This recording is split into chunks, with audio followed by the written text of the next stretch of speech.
여당의 부동산 정책 중에서도 특히 종부세 완화가 계속 쟁점입니다. 당내에서 종부세 완화가 필요하다는 주장이 있는 한편 기존의 정책 노선을 유지해야 한다는 목소리도 나오는데요. 오늘은 민주당 내에서 종부세 완화 주장에 대해서 강하게 비난을 해서 오늘 논란의 중심에서 계신 의원 한 분 연결해 보겠습니다. 더불어민주당 국토교통위원회 소속 소병훈 의원 만나봅니다. 의원님 안녕하세요. 안녕하세요. 네. 논란의 중심인가요? 오늘 뭐 상당히 뜨겁던데요. 제가 일단 저는 네. 그렇게 뜨겁게는 못 느꼈고요. 예. 일단 그럼 제가 한번 읽어보겠습니다. 예. 의원님의 SNS에 올리신 글인데요. 예. 부동산 문제는 문재인 정부 들어서 어렵게 자리를 잡아간다. 더 이상 부동산 관련해서 쓸데없는 이야기는 입을 닥치시기 바란다. 예. 뭐 이러다 보니까 특히 국민의힘 의원들을 중심으로 해서 상당히 많은 비판 성명이라든지 발언이 나왔고요. 예. 이게 내용은 둘째로 치고요. 이 표현 자체에 대해서 혹시 의원님 뭐 사과나 철회하실 의사는 전혀 없으십니까? 예, 물론 이제 앞뒤가 있었는데요. 네. 앞뒤도 있는데, 예. 입 닥치시라는 발언은, 네. 제가, 좀, 뭐랄까요. 적절하지 않았다. 네. 그래서 그 발언에 혹시 마음이 아프신 분이 있다면, 제가 죄송하다는 말씀을 드리겠습니다. 네네. 아무래도 강하긴 하셨어요. 그렇죠? 발언이. 그러게. 요즘 하도 그 문제로, 저는 이제 우리 당의 문제보다도, 외부에서 종부세 문제로 뭔가 우리 정부를 좀 흔들고 싶은 세력들. 저는 그 세력들이 계속 보이길래 그 세력들에게 그 세력들에게 한 말인데 그 많은 분들이 이제 그걸 막 함부로 누구한테 했다 이제 그 상대를 제가 특정할 수가 없지 않습니까? 예. 그러면 혹시 그 세력들을 조금 구체적으로 말씀해 주실 수 있으실까요? 제가 이제 그 국회에서 국토 업무보고 때나 국정감사에서도 시작하는 말이 거의 똑같이 몇 차례 반복한 적이 있는데요. 투기꾼과 투기꾼 비호 세력 그리고 그 두 세력을 보이지 않는 손으로 조종하는 더 큰 그 세력이 있다. 그 세력이 있는 한은 정부에서 어떠한 부동산 정책이 나와도 성공하기 힘들다. 그런 얘기를 했거든요. 그리고 그 세력을 저는 이제 눈에 보이는데요. 눈에 보이는데 그걸 구체적으로 얘기하면 또 그 세력들이 가만히 있지 않는 세력들입니다. 그래서 거기까지 이 얘기를 해야 될 것 같고요. 특정은 못 하시고요. 이 법적인 문제도 될 수 있고 그러니까. 그러시군요. 그 세력들은 굉장히 잘 조직도 돼 있고 뭐 아주 앞뒤 안 보고 정부부터 공격하는 그런 세력들이니까. 저는 아주 그걸 지난해 10월이었나요? 거래 예컨대 허위 거래. 허위 거래 허위 거래가 나온 건 그거 이제 아주 법으로 좀 다스리겠다, 벌금 주겠다 이러니까 그날부터 80%가 줄었습니다. 허위 정보가. 그게 어떤 한두 사람의 일로 되는 게 아니기 때문에 세력이다. 그 사람 그 세력이 있는 한은 어떤 정책도 어렵다. 다만 그 세력과 싸우면서 하나씩 개선해 나가야 된다. 그리고 물러서서는 안 된다. 그런 생각을 저는 하고 있었던 겁니다. 어쨌건 이렇게 좀 강한 표현을 쓰신 이유가 아무래도 종부세 완화 주장 자체가 잘못됐기 때문에 여기에 대한 좀 경고를 하기 위해서 그렇게 쓰신 거라고 봐도 되나요? 그것도 그거지만요. 제가 우리 당내에서 느낄 때는 당내 의원들과 이렇게 얘기하고 그럴 때는 종부세 완화를 하자는 입장이 많지 않습니다. 근데 밖에 여러 언론을 보면은 우리 당이 마치 종부세 완화와 그 유지를 놓고서 크게 다툼이 있는 것처럼 보도를 하는데요. 저는 그렇게 생각하지 않습니다. 우리 당에서는 종부세 완화에 대해서 뭐 거의 말 않고 있고 뭐 크게 동의하지 않는 것 같고 다만 저는 그 얘기를 밖에서 자꾸 당내에 문제가 있는 것처럼 얘기하는 그런 세력들을 좀 그 세력들한테 좀 뭐라고 한 겁니다. 그래서 좀 강하게 종부세 완화는 서두를 일도 아니고 아직 그 정부 정책의 일관성에도 문제가 있기 때문에 좀 더 많은 토론을 거쳐서 한 번쯤 그 의견을 수렴해봐야 된다. 뭐 그런 입장이었습니다. 네.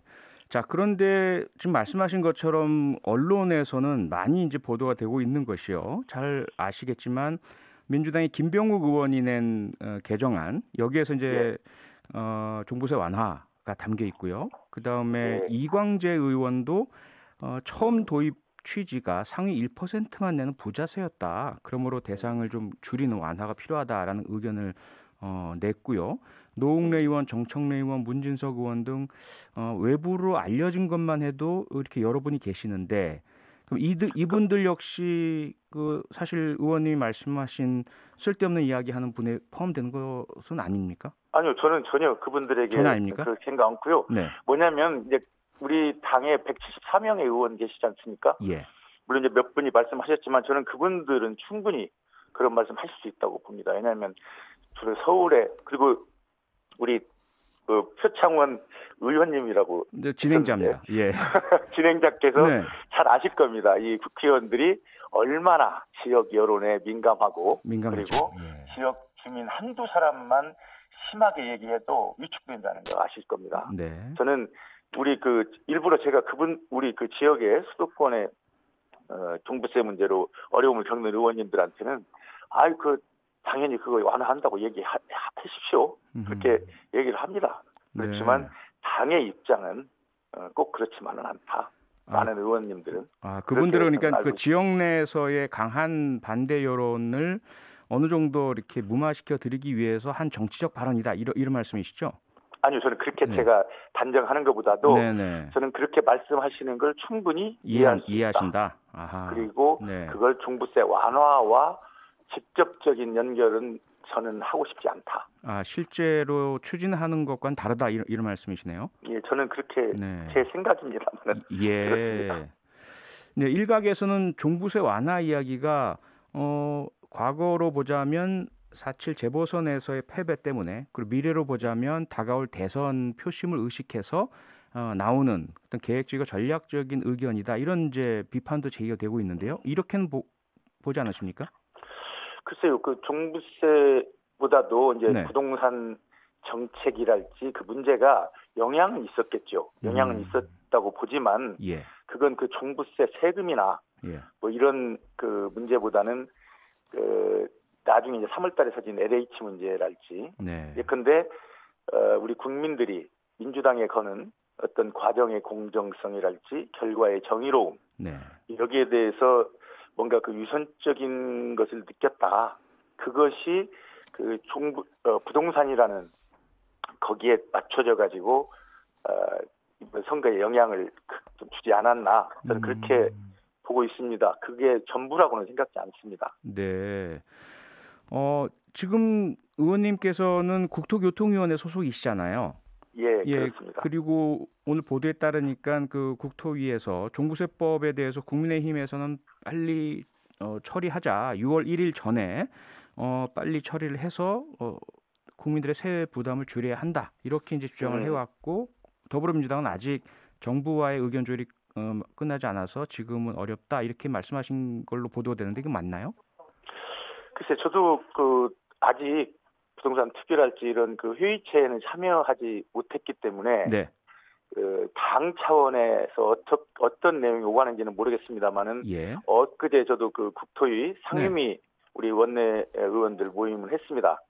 그 자리에서 저는 그런 얘기를 했습니다. 이 국토부가 아파트부도 아니고 국가 전체 균형 발전을 책임지는 부서인데 왜 이렇게 아파트에만 매몰되어 있는지 모르겠다. 이거 어떤 프레임 속에 들어간 거 아니냐. 뭐 이런 얘기도 저는 했고 그리고 부동산이라는 것이 아파트만이 아니고 토지, 건물 이런 거 포함되는 거 아닙니까? 그렇죠. 그래서 이런 모든 것들이 차제에 투명화되는 그런 어떤 과정을 거쳤으면 좋겠다. 그래서 그런 기구도 필요하다.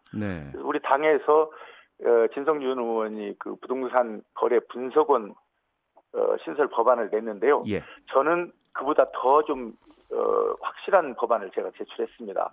뭐냐면 부동산 거래 분석 감독위원회 총리실 산하에 그래서 모든 부동산 거래가 물론 이제 그게 그 국민들의 사적인 문제를 들여다보겠다는 게 아니고 네. 부동산을 어떤 그 공공재라는 측면에서 네. 그런 측면에서 볼 필요도 있겠다 이제는. 네. 그래서 그 과정을 적어도 정부 감독기관에서 알고서 제가 처음에 말씀드린 부동산 그 투기 세력, 예. 비호 세력 이 세력들이 움직이지 못하게 제도적으로 좀 막아줘야 되겠다. 네. 저는 이제 그런 식으로 우리 정부의 부동산이 가야 된다. 그런 예. 얘기를 저는 했습니다. 그렇지만 구체적으로 지금 종부세 완화랄지 이런 문제는 저는 당에서 아직은 네. 전혀 논의되고 있지 않다. 좀 그렇게 알고 있습니다.